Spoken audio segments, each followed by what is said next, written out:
5ই আগস্টের পরে বাংলাদেশের ভিতরে ইসলামের উত্থানে একটা সুযোগ এসেছে।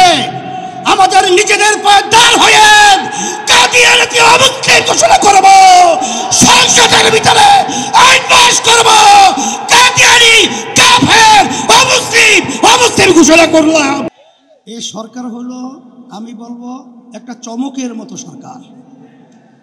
এই সরকারের কাছে আমরা উদাত্ত আহ্বান জানাবো যে যেহেতু একটা সুযোগ এসেছে, আপনারা একটা চমক দেখাবেন।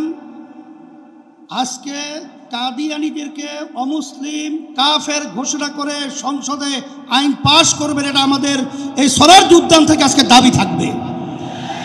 আর সাথে সাথে আমরা 53 বছর দেখেছি বারবার উলামায়ে কেরাম এবং মুসলমান আমরা রাস্তায় এসেছি।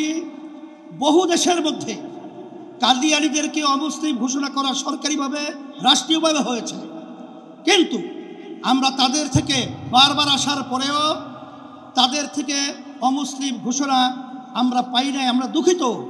এর জন্য আমি সকলকে উদাত্ত আহ্বান জানাবো, 5ই আগস্টের পরে বাংলাদেশের ভিতরে ইসলামের উত্থানে একটা সুযোগ এসেছে। আমাদের নিজেদের পায়ে দাঁড় হয়ে কাদিয়ানীকে অমুসলিম ঘোষণা করব, সংসদের ভিতরে আইন পাস করব, কাদিয়ানী কাফের অমুসলিম ঘোষণা করলাম এবং আমরা আইন পাস করবো ইনশাআল্লাহ।